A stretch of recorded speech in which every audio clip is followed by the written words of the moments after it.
राज्यात एक असं ठिकाण आहे जिथं मशिदीचे दोन मनोरे म्हणजे टॉवर आहेत आणि यातला एक टॉवर हलवला तर दुसरा टॉवरही आपोआप हलायला लागतो। तुम्ही पाहताय वंडर ऑफ महाराष्ट्राचा भाग 47वा आणि आज मी बोलतेय जळगाव इथल्या फरकांडे इथल्या झुलत्या मनोऱ्याबद्दल। या गावात एक 250 वर्षांपूर्वी बांधलेली मस्जिद आहे। उत्कृष्ट नमुना असलेलं फरकांडे इथलं झुलते मनोरे पर्यटकांचे हे विशेष आकर्षण आहे। आता यात आकर्षण असण्यासारखं काय तर त्यातला एक मनोरा हलवल्यावरती दुसरा मनोराही आपोआप हलत असतो।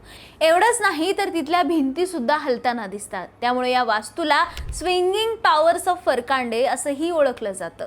हा चमत्कार पाहायला लोक दूरवरनं फरकांडे गावाला भेट देत असतात। पण या रहस्यामागे कारण आहे। जमिनीच्या खाली खोलवर गेल्यावरती काही ठिकाणी चौकोनी दगड असतात, त्यावरती या मनोऱ्यांचं बांधकाम केलेलं आहे। त्या प्लेन रॉकचा वरचा एक भाग हलला तर दुसरा भाग आपोआप हलतो, म्हणजे तो जमिनीच्या आत आहे पण अधांतरी आहे आणि म्हणून हे टॉवर हलायला लागतात। हे त्यामागचं वैज्ञानिक कारण आहे। पण दुर्दैवाची गोष्ट हीच आहे की यातला एक मनोरा 2 ते 3 वर्षांआधी जीर्ण झाल्यामुळे खाली पडला। यामुळे यातला एकच मनोरा सध्या शिल्लक आहे। शासन लवकरच नवा मनोरा उभा करणार असल्याचं सांगितलं जातंय, पण तो हलेल की नाही माहित नाही। तुम्ही स्वतः भेट देऊन कधी हा मनोरा हलवून पाहिलाय का? आम्हाला कमेंट करून नक्की सांगा।